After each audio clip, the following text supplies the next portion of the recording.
Hello, hello, and welcome to Into the MoTaverse. Thank you, Luke, for joining us. We have Luke Lattimer-Rogers. He's a creative, quality professional. How should I describe it? He likes to do many things, but maybe after 14 years or so experience in the quality space, would you like to give a little introduction to yourself? Yeah, cool. So I'm Luke. I put myself down as a quality lead on LinkedIn because I've had 5 or 6 years of leading in two different companies. And I have been all over the place before that. I've worked in prison software, tangentially through a startup. I've done internal systems for consultancies. I've done fashion, video games through fashion. I had some time with Money and Quidco. I've touched on lots of different things. And then outside of that, or even inside of that, I talk about creativity a lot because I think a lot of tech people don't understand that they are creative. They don't see that writing code is that, and embracing our creativity makes us a lot happier. So that's another thing that I like to help people discover about themselves. It's true, right? Especially in quality and even coding, dev type stuff. It feels like there's lack of creativity. And I guess it's something that I've definitely been thinking about a lot in terms of community. Is that in community is there creativity? Where do you think that perception comes from? Where perhaps what do we see creativity as? Do we see that as like artsy type stuff or writing type stuff? And why I does that think not apply to more technical type I think we're told it situations? quite early on in, like, not to blame schools because they do a lot for us, but we have like a clear delineation between the sciences and creativity classes. Like when I did my A levels a long time ago, I wanted to do IT, art, and creative writing, and I was told, but you're really good at science, and I was really good at science, and I loved it. So I did straight sciences, and that kind of led me down the path I've done. But we're encouraged to sort of see them as something different quite early on, and it sort of does tell us that we're told that coding is a technical sort of, this is the way you think, but the problem solving and the way you actually have to take what a brief is and turn it into reality can be two very different things. So I try and broaden it. There's a guy a lot of people might know called Adam Savage, and he talks about makers a lot. And he covers everything from dancing through to cosplayers through to coders, because if you are making something, you are being creative. And I think when we accept that and see it, it gives us more options to see what we can do. Like some of the best developers I've known have both been chemical biologists and loved playing the guitar. And if that isn't something very creative, and if you've ever spoken to a chemical biologist, you know that they have some absolutely brilliant stories. Both have creativity in them, and both they become developers a lot of the time as well, and they're great. It's funny, right? And it's almost like when I'm thinking about creativity and like I guess like building MOT and whatnot, what I've been doing in the past, I guess in the more recent years, is using writing as a way to process my thinking. Yep. I've done a lot of that through Rosyland stuff, which is where I write more about community. But the idea that uh, I just find it crazy. Like last year, I counted like how many posts I'd written since I started, which was 2020. So it's like 800 posts I've written, right? But then in school, I guess in my early days, like writing was or English was like my worst subject. So it's like, as you grow up in the world, my mindset was that I'm not very good at writing. I can't do that. It's not who I am. We get And told a lot, and it becomes part of who we are for quite a long time, which, yeah, it's not good. But like that's a lot of articles. Something that impresses me, there's a couple of you who seem to churn out articles, and I set myself the goal of getting to one a week just before Christmas. I failed. So 2 a week is going to be my goal, but I'll spend 4 hours on my articles trying to get them right, and then it actually turns out to have been 6 to 8. So like if that was me, that would have been like the last 5 years of just writing articles. But it's incredible, and that is creative. That there's the creativity in it. There's the passion for building community. There's quality in there because you're having, I don't know, maybe you aren't like me, but I'm assuming you are because we're both here, like checking over everything to make sure you've got the wording right, the feel right, that you're reaching the right people.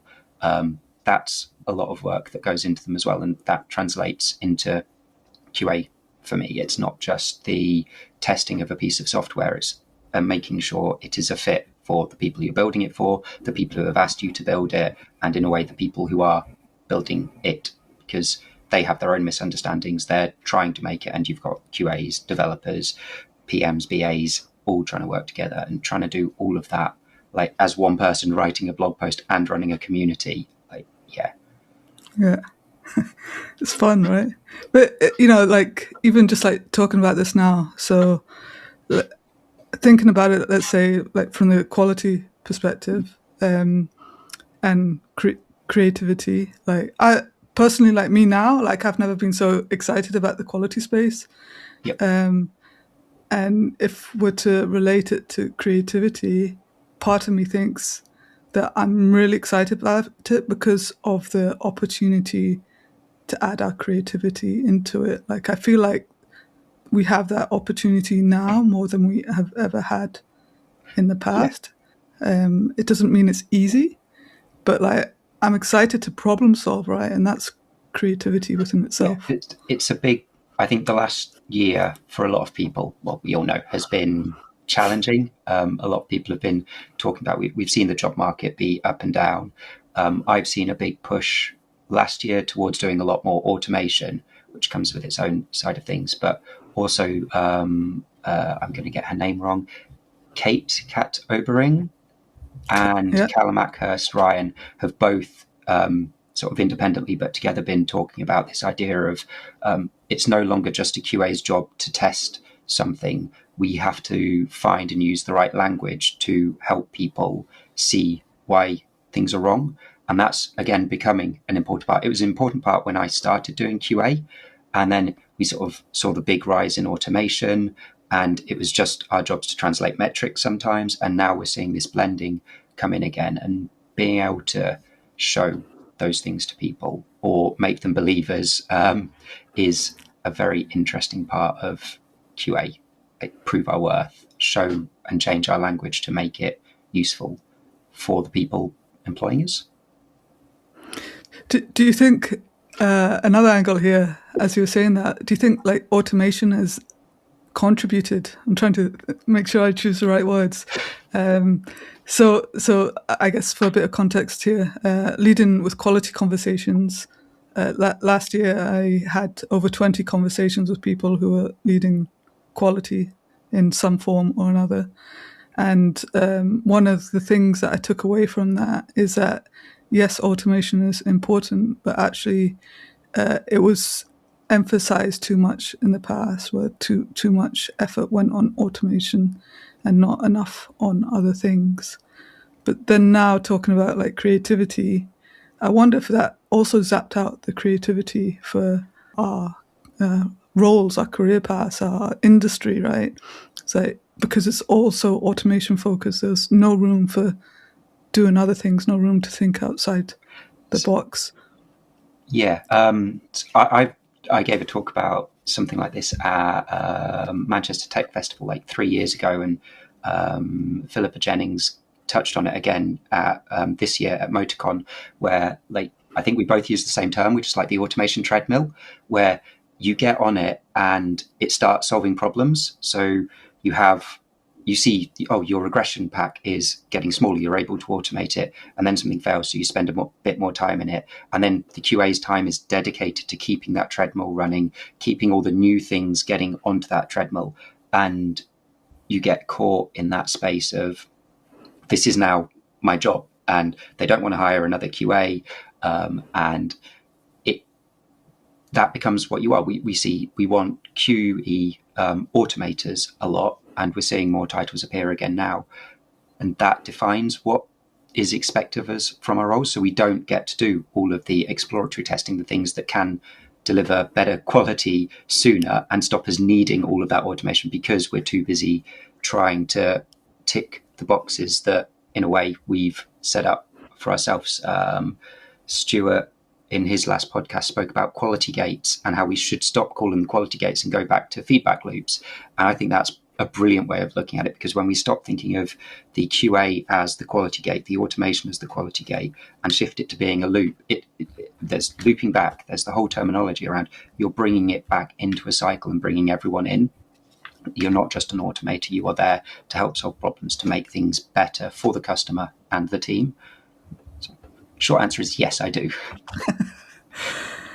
Do you have any thoughts or examples of, like, maybe either something you've experienced more recently with quality and creativity, or if you don't have something that you can talk about, then maybe ideas that you've had about how quality can be more creative, or how we should be more creative?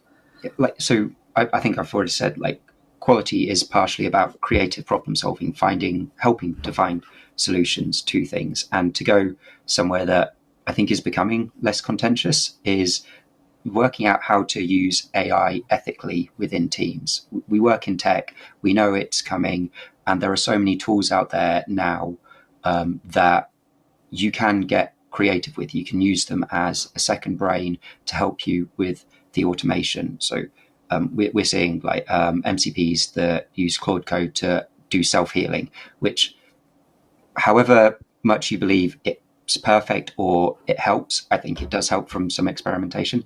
That is a form of creativity because you're coding, like you said earlier, but it also frees you up to then look and explore on how to use those tools more, as that's a very recent example. But in the past, like using creativity to solve problems, as a QA, we at Burberry built our own internal device lab. Like, we bought loads of devices. We built our own internal automation, sort of like Source Labs, but internally. And this was 10, 11 years ago. So Source Labs was a thing then, but we were a very small team of like 20-year-olds to 25-year-olds who wanted to do our own thing. And like, that was devs, PMs, creatives all coming together, and we customized a full booth for it. That was creativity that let us run against multiple devices. And then you got like 2 months later, the problem solving of Samsung batteries explode when they get too warm. That was a whole other, not quite quality, but learning lesson as well. So there's two very different spectrums of it, but it comes in everywhere. It's like thinking as the way I approach QA sessions. So if we're doing Three Amigos or Triforce, whichever language people prefer, being there and being the one who listens to other people talk and taking all of that in and asking the stupid questions, being allowed to ask the stupid questions, and also like seeing the tangents that other people aren't seeing because you're sitting a step removed. That's another form of like creative problem solving. You're taking disparate parts and seeing where things might fall apart. And I think that is an essential part of QA. I talk about like the quality voyeurism and like sitting apart and giving people the space to do that, because it does give you a different view in, and that's another form of creativity. How would you define quality voyeurism? So active engagement is not quality voyeurism. It's being involved in the meeting. So it's active disengagement. Maybe it's sitting there and listening and paying attention without having to be involved. And I originally started using it actually as like for managing my own nervous system. I had to be in a lot of meetings at one point, and as someone with ADHD, that could be overstimulating. So I would sit back and watch and become the note taker. And it didn't mean I was disengaged. It might look like I was, because I'd be taking my own notes, or I'd often text myself on my own phone because it was easier and we had a laptops closed thing, but I got permission to do it. And then that was quality voyeurism. I was paying attention, and afterwards I could write up a really, really good email to tell people, hey, these are the points I think we missed. And I came away from the meeting with energy rather than feeling drained. So it was a twofold thing. So yeah, quality voyeurism is sort of sitting back and observing while staying engaged with what everyone is doing. But it's still engagement, right? It's just like different in a way that like people don't recognize, right? So like you say, like shut the laptop. To me, it's like that's almost like the worst thing that could ever happen to me, is because I love taking notes. I've been called out. Like it's horrible. Like I've been called out by people for looking like I'm disengaged. I've been told, well, if you don't want to be here, leave. There's the famous Elon Musk quote of like, if you're no longer engaged with the meeting, just leave. And it's like, but like if people are disengaging from the meeting, maybe reassess why you're having the meeting. If someone wants to be there, don't assume you know what they're doing, going through. Don't call them out in the middle of it. I've done it myself as well. I'm far from perfect, but it's that is a whole other unpleasant feeling for people. But like, assume someone wants to be in a meeting, not they don't want to be. Yeah, and it's I guess it's like how can we take that understanding and apply that to teams as a whole.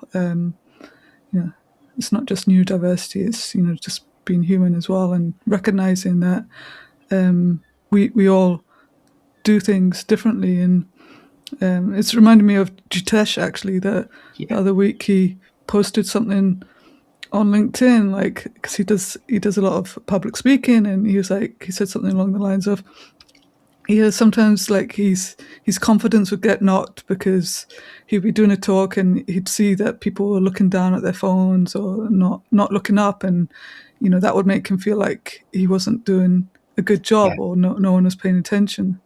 But then he would realize afterwards that people would come up to him and actually, be that's a fantastic article. Be interested in it, ones, but yeah.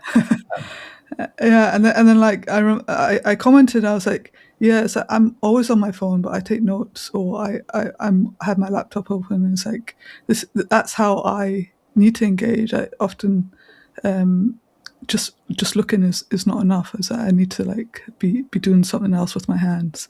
Even if I never look at my notes again, it's just like, it's not necessarily about the notes. It's about staying engaged, but you can't actually see it. So I try my best to build that into everything we're doing at MOT as well. And I think a lot of it is about group work as well. Like, I'm terrible in group situations. Like I switch off and quite quickly. So like meetings have always been quite difficult.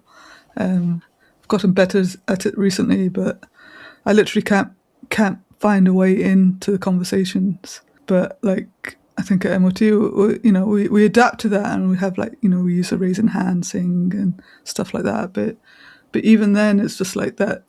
Being able to take that time to reflect afterwards is engagement as well, right? It's just like trying to give people space that like the best ideas are definitely not the loudest ones, which is typically how many companies have operated in the past. And it's like that can be a big flaw with working with creatives. So I've harped on about how much I love creativity, and there's the opposite side of it where, especially in a creative run company rather than a tech company, the creatives are used to being empowered, and they're also, not always, but the loudest voices because they've embraced that side of themselves, which can lead to some very, very interesting meetings where the quiet people don't get heard.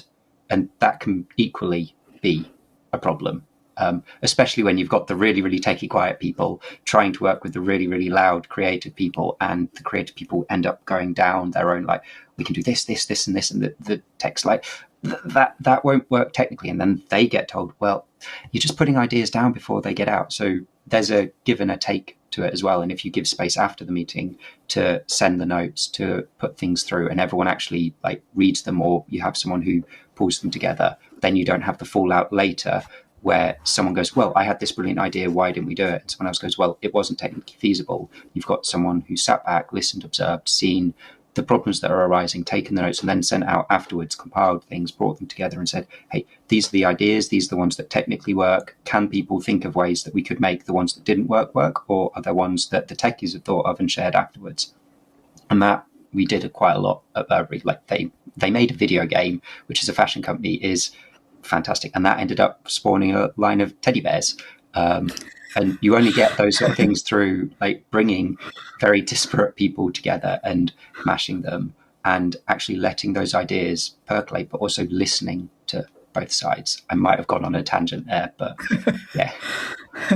So it made me think of Bug, our mascot Bug that appears everywhere. He's been around, or they've been around, I should say, for, I don't know, the past 12, 18 months. Yeah. And it kind of came through the rebranded logo that we did. But like the first time, like our designer like presented it to us, I was like, oh, okay, that looks a bit boring, but we'll use it. And then just over time, like Simon started saying, no, it should become a thing, and we'd like sneak it into more images, and then over time, like there's like, I think now we probably have like 50 different versions of Bug in the wild. Some dressed up in different things, different colors. If you look on the homepage on MOT today, there's a baby-ish Bug with building a sandcastle. So it's like, this is like the creativity in action, I guess. But it started out from something so silly, so small, and like I didn't see any potential in it. But it's like the more we worked with it, the more we saw it, the more we kind of made jokes about it, the more we snuck it into images or Moticon images or newsletter images. Bug is now a thing, but it was never the plan, right? We had Space Duck before that, which we thought was cooler, but actually now like Bug has like become the popular one. And I don't know what to take into that, but like, yeah, I don't know. We've had so much fun with it, and like all our glossary images now, for example, have Bug in them, or multiple bugs. But it feeds ideas, right? We can think that that's a really stupid, silly thing, but now when we talk to people who are quite new to the MoTaverse, are like, they say, I love your branding, I love these characters, where they come from. It's just like there's nothing else out there like that. And like we've got glow in the dark ones. The one I have just here. I love glow in the dark things.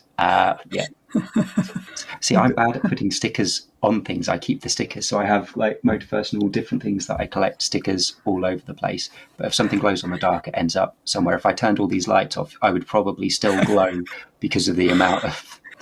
A mascot makes a big difference. Like for a community, it gives people something to sort of rally around, and often like I've seen it like being referred to. You can pick an enemy that you want to focus on solving as a like team. So like what is our biggest bug? What is our biggest issue? Or you can pick like what like I guess Bug has kind of become it's something that helps you strive towards things. How can we include this? How can we use it to build engagement? And even if that wasn't the intention, it gives you sort of that nucleus to build around, and it makes people smile, which is always a sign of good quality. It does. It shows that you care as well, I think, if you're putting effort into things and having fun.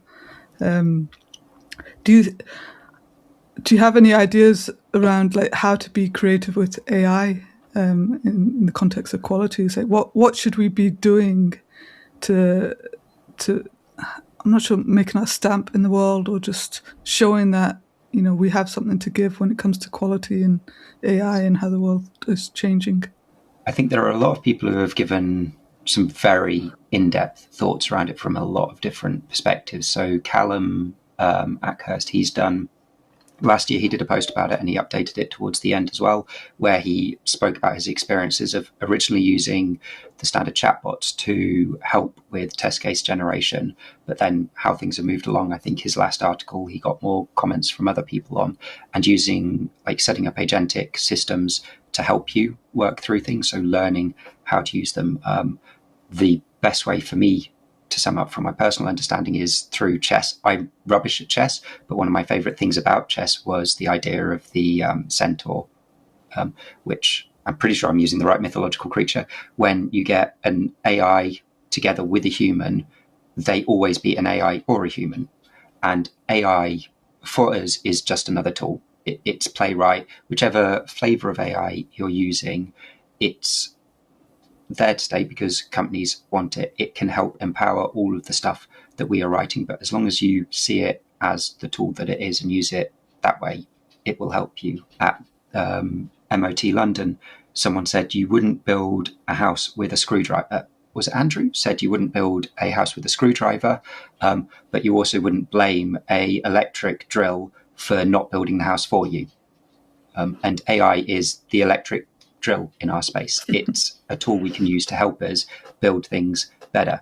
I don't think it has a life everywhere. I think we have to be careful with it as well. There's a lot of ethical concerns, both from employment and from how it impacts us. But like with pretty much everything tech, how we approach it, especially as QAs, how we share it with companies can make a big difference. And to use it creatively is to use it to empower us and other people to do things. I think that answers the question. Like, Yeah. Use it as a tool. Find the one that helps you. Find here's a really stupid one, but if you're going to use it and your company has given you it, and like I was saying earlier about we have to be able to sell things to other people. If you do not have that voice in you, and someone above you is telling you, "Hey, we need to up our AI usage," use AI to help you find the voice to translate things into their language. Because if you can't find the words, have it help write the email to them in the wording that fits them. See how they respond, measure how the response comes back. That's not manipulation. That's using it in a way you've been told to also alleviate a tension and issue that you have. And over time, you will then build up a list of, this is how I'm speaking wrong. And you can then use that to, I don't want to say improve, to refine the way that you talk to those people. Yeah, and I think one of the things I like a bit about AI in general is that it's always there, or it could always be there for you. Like I was listening to a podcast yesterday about like an AI buddy. It's like, when you kind of hook it into like knowledge, for example, like have this thing about community and knowledge, but like knowledge in general of products applies as well. But it's like if we can create these systems that have the knowledge there to tap into, it's not as the only solution, but it's as a more efficient solution to back up kind of your thinking and help brain, it's a second brain, right? Yeah.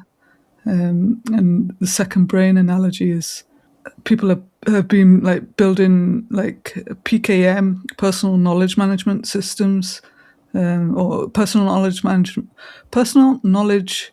What's the M? I forgot what the M is. PKM something. Management, maybe personal knowledge management. I think, or similar. But like for me, it's like community knowledge management. So I when I'm thinking of community, I'm trying to like think about the knowledge of the community, and then how can we use that knowledge ethically in the best way. So many companies are not using it ethically. They're scraping the web and not giving credit for things. And I think I saw a case recently, or a news article where even though something was created with AI, like an image, it was so close to something that someone else created that they're suing anyways. So it's like, you still have to be careful, right, about like everything that's produced with AI. It's another quality, like I was just about to say, quality gate. We, especially as QAs, still end up being seen as the gatekeepers. And I think especially with AI, it falls on someone within the team to make sure and check, because AI hallucinates, it lies, it doesn't get things right, and it also tries to appease. It is a people pleaser by default programming. It's in its whichever one you're using in Claude, they have like the knowledge bank, which tells it to try and like be nice to you. You have to override that. So it's on the human to say and review those things. We last year had all of the GitHub numbers being shown for how much people were just blindly committing without review, because Copilot was doing things for them, and they were like, well, I checked the bit that mattered to me. It's like, no, check the code that you are committing. That's not using it as a second brain. That's using it to replace your brain, and that's really, really problematic. That's where we get the cyberpunk dystopian future, not the Star Trek, here's how we use things to make life better for everyone future of AI being your community knowledge bank. It's, I can't remember the name of this person, and then your little reticle pings up with, I think it with this person, here's how you pronounce their name so you don't embarrass yourself on a podcast. That can help people a lot. It's another tool to help us, and yeah, using it right, helping surface things like you were saying on the community. Having intelligent search is massive, and it can help you attribute it back as well, because everything is tagged up. So you highlight an article from someone that wouldn't have been found otherwise. That is a massive benefit to a lot of people. Yeah. So I call it like community credit in the context of like the MoTaverse. Is like everything we create, we want to ensure that there's like a pathway back to the people who have contributed to the ideas of what we've created. So we are trying to build that in with everything we're doing. I'm not sure how it will turn out longer term, but I guess that's the challenge, is that we're kind of we're using AI, but we don't have our own, like you can't query the MoTaverse yet with any chatbots. We haven't built that side of things yet.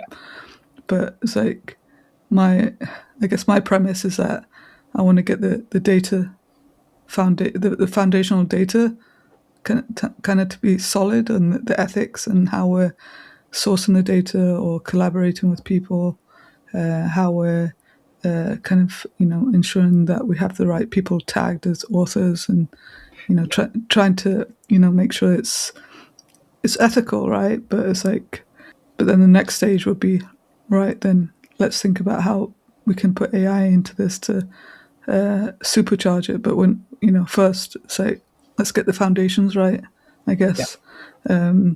And also, to be honest, it's like if you jump in too fast with the way the world is at the moment, it's like you could end up spending a lot of time and money on something that actually doesn't pan out, and we don't have that luxury to take that risk. Other people and companies do, but we don't. So we're taking our time, figuring things out. I guess I wondered you. Oh. Sorry, go on. I was going to say, that's another story of QA, right? We're always operating on the lowest budget out of everyone in tech. How do we make the most of the resources we have? Like, the devs could go away and do it really, really quickly, but they're focused on this. We've got 2 QAs. Oh dear, that's a squirrel. How do we make sure that we get the best ROI on QA, which is always a difficult one? I won't go down that rabbit hole, but I know you've given and had talks about it before. But yeah, how do you make the most of the QA space? And you're operating in that in so many different ways. Another tangent, sorry. Yeah, no, it's all good. Do you think there's a risk for like I guess, like, I'm excited about the future and excited about solving problems together, and like the way the quality space is heading, I see it as it's a systems focused, it's quality engineering, it's quality is everywhere, or quality is continuous.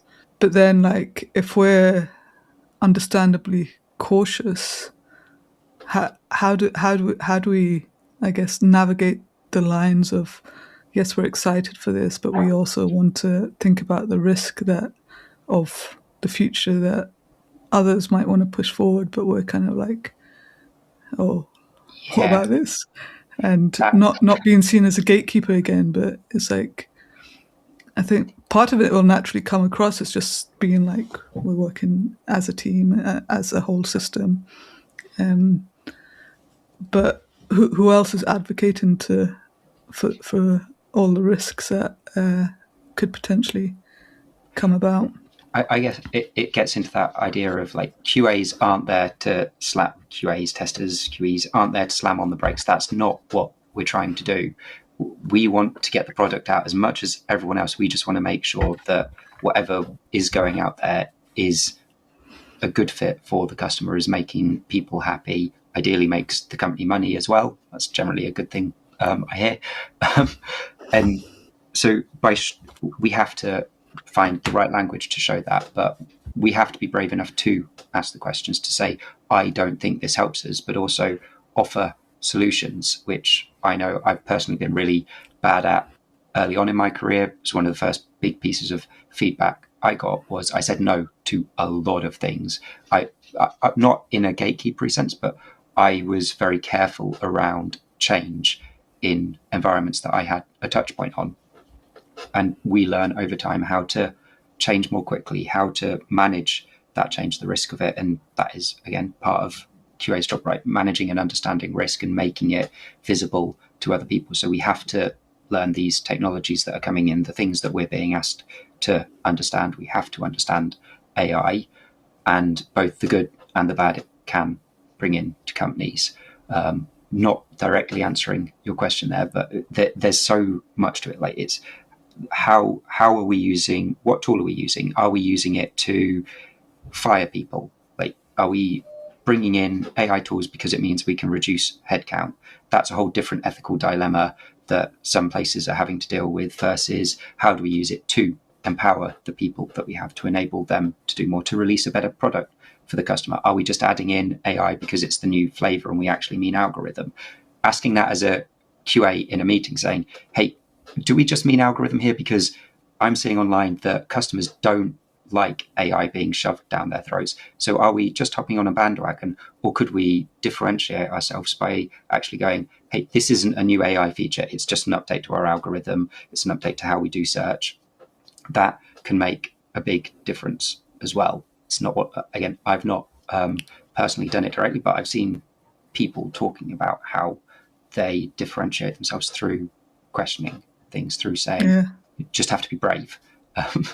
it's true. And it's like, I like what you said about like asking the right questions. It's like, what are we trying to achieve? How are we going to do this? Or why are we doing these things? And does it align with our core values, right? And Yeah. it's really hard to watch a world at the moment where you see, well, at least I see like AI making so many things worse, and it's like, how on earth have we kind of gotten to the stage of things? But then, like the positive part of me, or the part that maybe you can identify with, of just like trying to focus on positivity and maybe happiness and stuff like that. It's just like, actually there's a lot of positives that we have the chance to influence on. And yes, it might seem like the whole world is focused on certain aspects, but actually with AI comes the opportunity to create our future as well. And it doesn't have to be the future that other people are shouting Yeah. about. And that makes me happy, right? I try to it's not doom scrolling, but I try not to focus on the doom of the world. And I guess it's like, what is in your control, and what can you potentially create that could feel amazing. I guess like internally we call it the R test. It's like, what are we building? How does it make us feel? And we go, if it makes us feel like, that feels good, that makes our life good, or that kind of aligns with what we're trying to do, or that makes our life easier. But like, we can use AI for that, and like when we start exploring how to use AI for things, and if it aligns with or it aligns with happiness, I think like you like to use the term like quality through happiness as well. Yeah. It's like how can we touch upon that, right? And so like, what is quality through happiness for you? Because if we're happy, then that taps into maybe like the creativity, Yeah. and then I that mean, taps into innovation, or just better productivity or more engaged staff. What are your thoughts I mean, around you summed that? it up perfectly there. It's quality through happiness. Like, it has lots of meanings to me because I've been using it for so long, but it's the dual side of quality through happiness is you create quality through making the customer, your end user, happy, but you only really get there through making your creators, the people you are working with, happy. So like for me, quality doesn't start at product, like with the PMs when the idea comes to us. Quality actually starts with HR. How do you do things there? So that's why I talk about, like, is AI being used to get rid of people? That's not a good start because it's going to create lots and lots of bad feelings. And it's not, generally, most companies, that's not in their core ethos. I don't think as many people are doing it as we're being told they are. But it's then, how do you build in quality earlier? How do you make sure that you have the right policies to make your teams happy, to make sure that you're able to have, Jitesh talks about it a lot, psychological safety. How do you build those things in? That's where quality really starts for me. So quality through happiness is like the full life cycle within your company. And then outside of your company, how are you making your customers happy? And again, like we've touched on, if we're talking about AI, are we using AI in an ethical way? Is using AI ethical is a whole big question in and of itself. And I think there are places where it's not. Like, we've seen using it for just rampant image generation where you could be paying a creative and you can afford to pay a creative. That's really bad because that's stuff that's been stolen by companies that have told us that we're not, you wouldn't download a car. So why are you downloading an image? Well, you just downloaded the whole Gettysburg Museum and have used that to generate images. You've told us that's bad, but you've just done it and are trying to make us pay you rather than artists. That's not ethical. We shouldn't do that to our customers by building those things in. How can we use it to help us with our own knowledge base? Can we make it so we can search better? That's, to me, a fantastic use of things. Notion has it more built in now, where it has AI tools in it that help you search your own knowledge base to find things. That's a good use of AI. It's speeding up how people can work, how you can democratize the use of knowledge within your teams. And then when you pass that to the customer through things like improved search, that can make a big difference as well, because you're helping them find the product. When someone searches for, what was the example I was given, purple vegetable, you want it to find the right thing. You don't want it to go to the children's page and come up with the dinosaur guy whose name Barney. But that is an actual example that I saw online of, like, because purple is the tag term, and for some reason aubergine isn't the tag term for that. Whereas with AI, it's a bit smarter about it. And if you know what you're doing, you can then also make that more ethical because you've trained your systems correctly, so you don't use up as much water. You're not damaging. So it's, yeah, that was a very long-winded, lots and lots of different touch points. Yeah. What do you think we can do to help quality people be more happy? Embrace your creativity. Go out and play. Like, find something that is creative problem solving. So I do art stuff with people all of the time, whether they're text devs, whatever. You had the bracelet making at MOT. I thought that was absolutely fantastic. I joked about bringing some Matchbox cars and doing some Gaslands stuff next time, which is probably a bit too big a task, but like, find something creative, whether it's painting, whether it's writing, whether it's building something in code. Embrace your creativity and you will find that you get happier, because it touches most people's soul when you find the right thing for you. I have this behind me, which doesn't show you my room, but like, I show this a lot. Like, I paint everything. So like, I paint masks. I found an artist that made this and he cast it himself. He was a local guy. I do things like that at when I'm at work. I'll organize sessions to do that. Callum and me both run D&D games. That's a form of happiness and creativity that brings your team together. It forms happiness because you create stories together.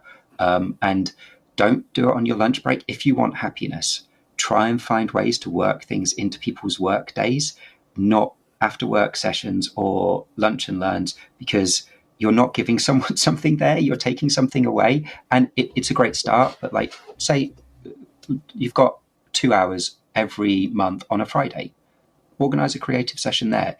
You've not lost 2 hours, because you will gain that back. You will have teams that work better together. Going back to D&D, a good way of tying it all together, I've used D&D to run sessions around problems that we've had with, I say team members, this was when I was working in consultancy, so some of my friends were having problems at work. I took the issues they were bringing and we did a D&D session around the issues they were having. And it didn't give them solutions, but it gave them a different perspective and they were happier. So look at ways you can do that. Like, how can you approach the problem differently with some fun, play a game together, approach the problem differently and do it in a fun way if you can. And if you want help doing that, give me a call, because I'll probably consult on it for free, because I'm not very good at making money.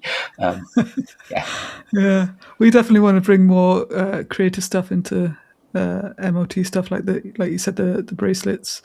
But we had a craft table which had lots of stamps and mugs that you could paint on.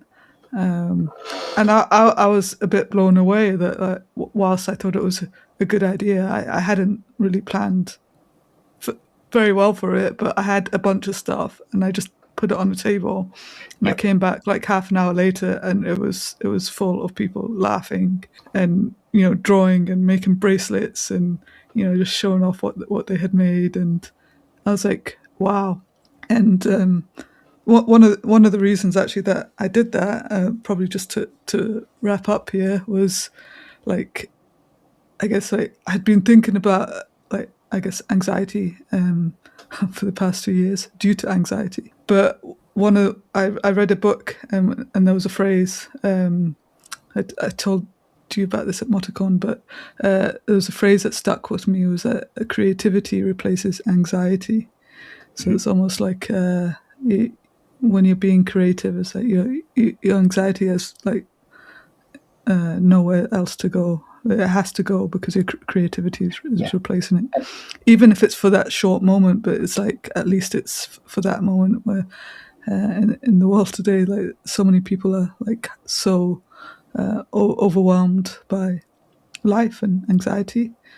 Just having that opportunity to be freed from that, but then also experiencing these moments of joy, I think, of happiness, I guess, is, if we're using words that you like to use, is happiness, right? And realizing that all of that is within reach.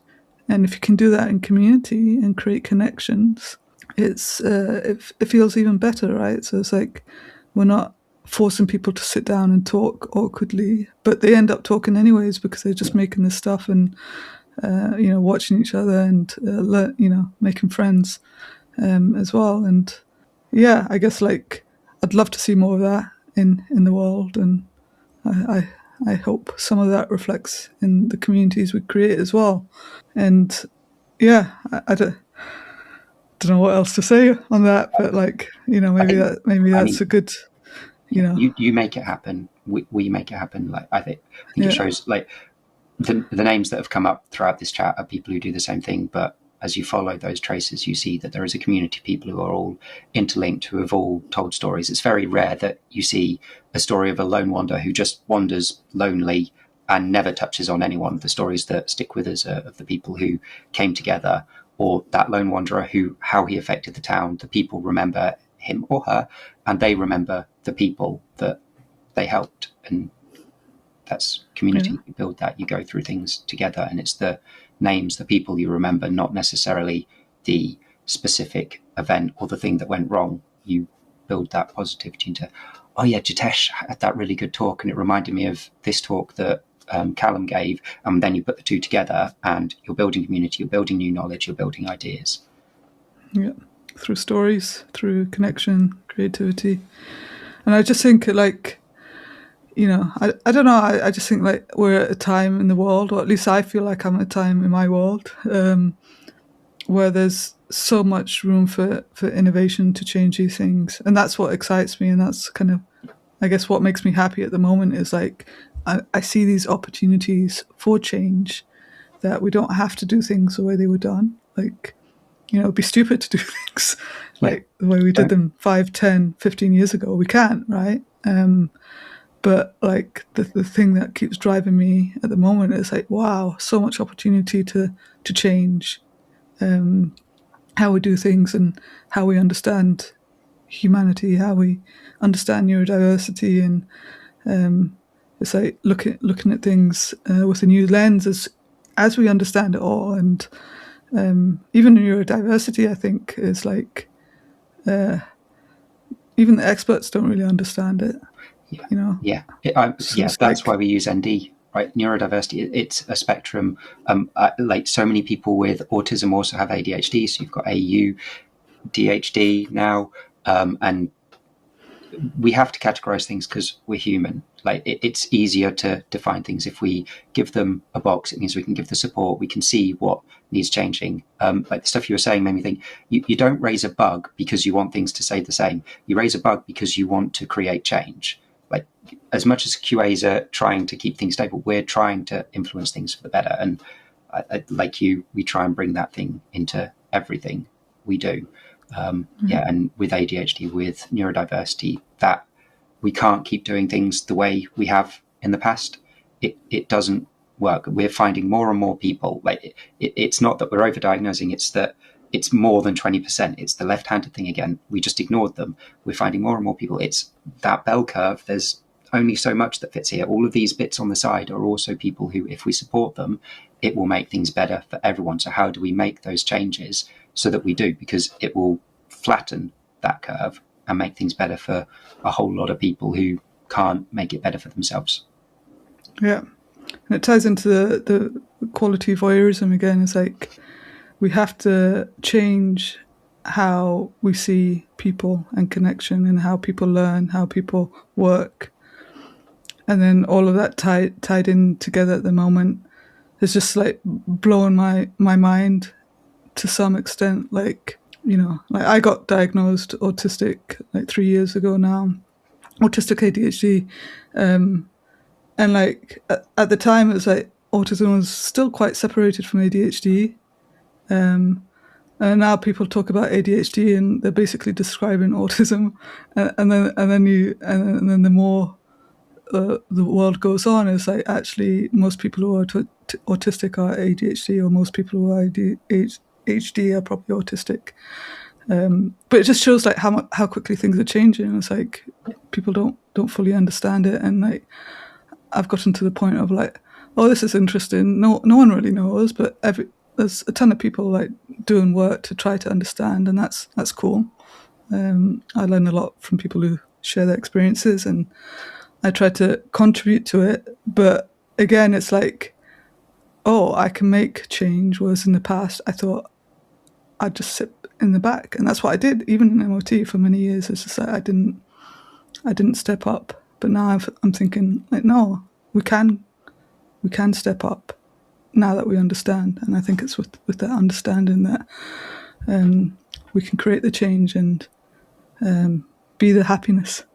Yeah, but just to build on what you're saying in two different ways, it's you give people a voice as well. You give me a voice. Like I said, I seem like I'm really, when I go to the meetups, I'm really, really positive. I talk to a lot of people. I like to hide away. But it's also like with quality voyeurism, sometimes those people don't know how to share their voice, and finding a buddy, finding someone like you or me who will listen and give that voice. And like you also said, making sure that, not blame, the tribute goes to the right person. That's also super important. So if there are people out there who have things they want to say, like reach out to on MOT, reach out to me or anyone in the Ministry of Testing on LinkedIn, because people like us do respond. We will help you find that voice, a way to talk in a way that you're comfortable with. Absolutely. And we can only get better, I think. So it's like whatever you see now, through quality, through the MoTaverse, whatever, I think as a whole, things can feel pretty scary, but at the same time, I think we can make things better, and there are people trying to do it. And at least for me, I in times of anxiousness, I try to hold on to that. It's like we're doing good things, and we can do more, and together we can do even more. But it's like finding those right networks and organizations, people to go on that journey on. I think it's so important to speak up, which is partly why I'm doing this podcast, is that I just want to speak up a bit more about things and share what's on our mind, on my mind and the MoTaverse mind and everyone's mind. But I think it's, so much doom scrolling. I want to focus on, actually life is pretty exciting. Yeah, there's so many cool things happening. There is. You just have to look for it. It's I'll add it. I keep adding one more thing. It's I've had a long ADHD journey. I was originally diagnosed a long time ago with anger management issues, which is quite common for people with ADHD. I was 16 and I would just black out. Like I wouldn't remember things. And I went through a long track. And one of the things that really helped me was to just start focusing on positive things, to see those things. Doom scrolling makes it more difficult, but like try and refrain. I talk about silver linings a lot. I try and find that good thing. Sometimes I into toxic positivity, and I try to pull back and see it. But the more you look at the good outcomes, even when you're raising bugs, like you're looking at how you can make it better. Focus on how do we improve this, not why is this all horrible and bad, makes a massive difference. Yeah, I would agree. I've got 5 kids, trying to manage neurodiversity as well. So that's a whole other angle. But like, just like, your comment of, being a teenager and, living through that. And I think there's, a lot of, hopefully the future can be kinder to everyone. But I've definitely dealt with the angry teens, so to speak. But now with more understanding, and to me that's amazing. It's like, oh wow, interesting. Like 2 of mine are adults, but I still have 3 younger ones. But like I can come in with it with a whole new lens. It's like I understand why you're behaving like that. So I think so much, positivity to take through that. I don't know what else to say, but it's I want to keep going with that, and I hope that we can keep going and help others do that, because especially with quality, I just think there's so much innovation to be made, and if I have one goal, it's to help people through that innovation, or help inspire them through the MoTaverse. But any final thoughts? One more thing? No, I think you've summed it up well. Like this year's going to be a good one, and as long as we keep helping people move forwards, we will. That's going to be my journey. Like my blogs this coming months will hopefully be how I'm getting on as an author, but also what I'm doing to upskill myself again, because I love working in QA and I want some form of job again. So I need to know what I can learn. I'm looking for that. So if people want to tell me what I should be learning, I'm going to be learning my own things and I'll add them in, and hopefully I'll be blogging about that as well. So this year will be a good year for innovation for everyone. Awesome. Thank you very much, Luke. It's been a pleasure again to speak to you. Have a wonderful one. You too. I'll see you in the MoTaverse. Yeah.